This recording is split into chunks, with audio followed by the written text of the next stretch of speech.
आज की शाम एक ऐसी शाम है जहां चिड़िया को उसका घोंसला नजर नहीं आ रहा, क्योंकि कोई और उसका घोंसला ले गया है। मगर उसके सामने थक जाने तक एक खुला आसमान जरूर नजर आ रहा है। हम सबको मिलकर चिड़िया के घोंसलों को बचाना है, चिड़िया को बचाना है, अंडे बच्चों को भी बचाना है, डाली डाली को बचाना है, पेड़ को भी बचाना है, धरती माता के प्राकृतिक संतुलन को बचाना है। अपने लिए और आने वाली पीढ़ी बचाने की चिंता हम सबको करनी है। भारत की महान कवयित्री महादेवी वर्मा जी ने एक चिंता बड़ी मार्मिक शब्दों से किए हैं। उन्होंने लिखा है, आंधी आए जोर शोर से, डाले टूटे हैं झोंकोर से, उड़ा घोंसला अंडे फूटे, किससे दुख की बात कहेगी, अब ये चिड़िया कहाँ रहेगी, ये चिड़िया कहाँ रहेगी।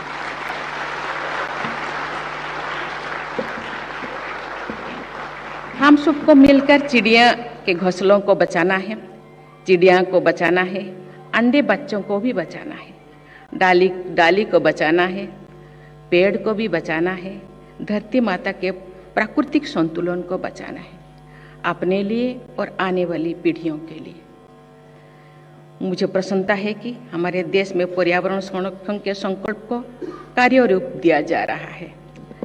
पर्यावरण संरक्षण के प्रयासों से सभी देशवासियों को मैं पर्यावरण सेनानी मानती हूँ और सबके विजय की मंगल कामना करती हूँ।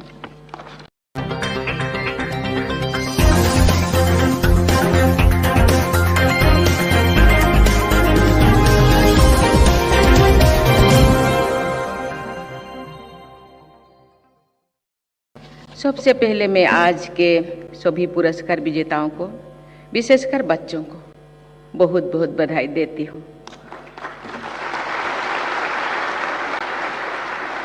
साथ ही अन्य सभी प्रतिभागियों की भी मैं सराहना करती हूँ। मैं सभी देशवासियों को राष्ट्रीय ऊर्जा संरक्षण दिवस की बधाई देती हूँ और उनसे अनुरोध करती हूँ कि वे ऊर्जा संरक्षण के लिए अपना अधिक से अधिक योगदान दें। मुझे बताया गया है कि ऊर्जा संरक्षण से जुड़े राष्ट्रीय चित्रकला प्रतियोगिता में लगभग 80,000 विद्यार्थियों ने उत्साहपूर्वक भागीदारी की है। बच्चे जो चित्र बनाते हैं उनमें सच्चाई होती है। बच्चों को पुरस्कृत करने के साथ साथ उनसे हमें सीखना भी चाहिए। आने वाली पीढ़ियों के लिए प्रदूषण से मुक्त पर्यावरण में सांस लेने, प्रगति करने और स्वस्थ जीवन बिताने की परिस्थितियां सुनिश्चित करना हम सबकी सर्वोच्च प्राथमिकता है। हम सब जानते हैं कि महानगरों में प्रदूषण के कारण छोटे छोटे बच्चों को फेफड़े और सांस लेने से जुड़ी समस्याओं का सामना करना पड़ रहा है। साफ सुथरी हवा में सांस ले पाना एक न्यूनतम मानवाधिकार है। पर्यावरण की रक्षा से ही अनेक मानवाधिकारों की रक्षा संभव हो सकेगी। देवियों और स्वजनों, क्लाइमेट चेंज और ग्लोबल वार्मिंग की चुनौतियों का सामना करने की संदर्भ में ऊर्जा संरक्षण वैश्विक प्राथमिकता भी है और हमारी राष्ट्रीय प्राथमिकता भी है। यद्यपि भारत द्वारा किया जा रहा है प्रति व्यक्ति कार्बन उत्सर्जन और जीएचजी एमिशन वर्ल्ड एवरेज के 1/3 से भी कम है, फिर भी एक जिम्मेदार देश के रूप में भारत पर्यावरण के क्षेत्र में अग्रणी योगदान दे रहे हैं, नेतृत्व प्रदान कर रहे हैं। सस्टेनेबल डेवलपमेंट गोल्स के मानकों तथा पेरिस एग्रीमेंट के तहत नवीकरण ऊर्जा क्षमता की अपनी कुछ प्रतिबद्धताओं को भारत ने नियत अवधि से पहले ही प्राप्त कर लिया है। उसके बाद हमारे देश में अपने लिए उच्चतर लक्ष्य निर्धारित किए हैं। इसके लिए देश के नेतृत्व की और सभी देशवासियों की मैं हृदय से सराहना करती हूँ।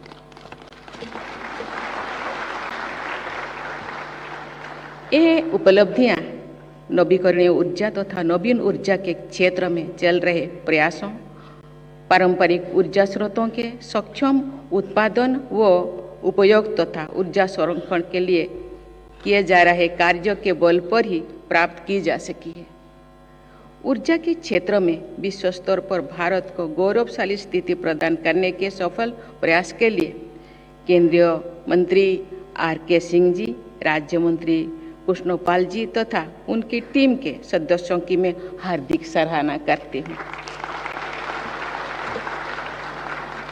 मुझे पूरा विश्वास है कि आप सब वर्ष 2030 तक के लिए तय किए गए नेशनली डिटरमिन्ड कंट्रीब्यूशंस को अवश्य पूरा करेंगे और पर्यावरण के हित में भारत द्वारा श्रेष्ठ योगदान सुनिश्चित करेंगे। देवियों और स्वजनों, ऊर्जा क्षेत्र से जुड़े सभी लोग जानते हैं कि भारत ने COP26 में विश्व समुदाय से पर्यावरण अनुकूल जीवन शैली को अपनाने का अनुरोध करते हुए लाइफस्टाइल फॉर इन्वायरमेंट अर्थात लाइव का संदेश दिया था। भारतीय संस्कृति और परंपरा में लोगों की जीवन शैली हमेशा लाइव के उस संदेश के अनुरूप ही हो रही है। प्रकृति का सम्मान करना, प्राकृतिक सामग्री का अपव्यय न करना और प्राकृतिक संपदा को बढ़ाने के उपाय करना, ऐसी जीवन शैली का अभिन्न अंग होता है। भारत की अग्रणी भागीदारी के साथ पूरा विश्व समुदाय ऐसे जीवन शैली अपनाने के लिए आगे बढ़े, यही भारत का विश्वव्यापी प्रयास है। आजकल हमारे देश G20 के अध्यक्षों के रूप में भी अनेक क्षेत्रों में अंतर्राष्ट्रीय नेतृत्व प्रदान कर रहे हैं। बहुत से लोगों को ये जानकारी होगी कि G20 के देशों के विश्व के कुल GDP में 85% और इंटरनेशनल ट्रेड में 75% योगदान रहता है। साथ ही विश्व की 60% पॉपुलेशन भी G20 के देशों में निवास करती है। G20 की अध्यक्षता के दौरान भारत ने वसुधैव कुटुंबकम के आदर्श के अनुसार one earth, one family, one future के थीम को अपनाया है तथा हम इसे विश्व पटल पर प्रसारित भी कर रहे हैं। देवियों और स्वजनों, सभी देशवासियों को विकास का प्रचुर अवसर प्रदान करते हुए क्लाइमेट चेंज की चुनौती का सामना करने के लिए देश की सरकार और जनता द्वारा ऊर्जा के सक्षम उत्पादन, उपयोग और संरक्षण पर जोर दिया जा रहा है। इन प्रयासों को समग्र रूप से आगे बढ़ाने के लिए मैं भारत सरकार के विद्युत मंत्रालय के मार्गदर्शन में ब्यूरो ऑफ एनर्जी एफिशिएंसी के विभिन्न कार्यकलापों की सराहना करती हूँ।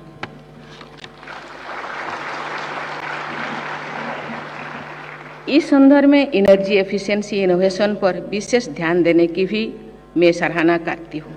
मैं national energy efficiency innovation awards के विजेताओं की नई सोच और कार्य पद्धति के लिए उनकी प्रशंसा करती हूँ।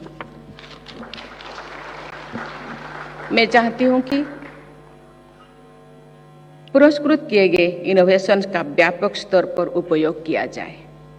ऐसे इनोवेशन से प्रेरित होकर अधिक से अधिक लोग नई नई पद्धतियाँ विकसित करेंगे, जिससे पर्यावरण संरक्षण में सहायता प्राप्त होगी।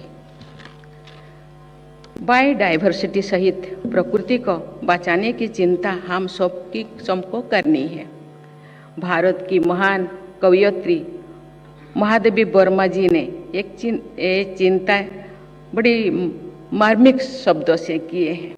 उन्होंने लिखा है, आंधी आए जोर शोर से, डाले टूटे हैं झोंकोर से, उड़ा घोंसला अंडे फूटे, किससे दुख की बात कहेगी, अब ये चिड़िया कहाँ रहेगी, ये चिड़िया कहाँ रहेगी।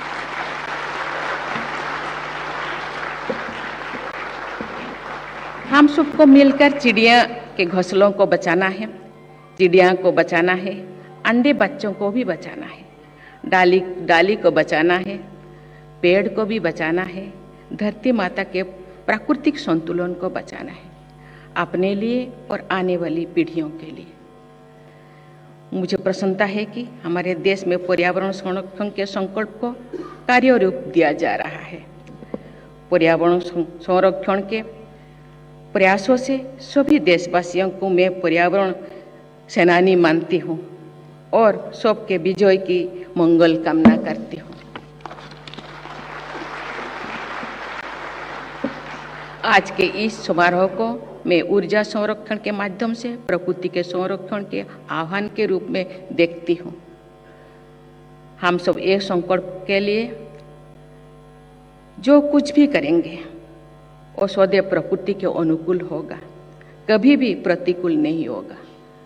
प्रकृति और प्रगति के संतुलन को बनाए रखने में ही मानव कल्याण निहित है।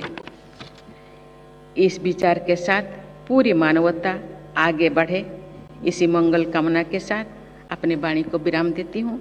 जय हिंद, जय भारत। धन्यवाद। Thank you, Madam President, for your kind words and blessings.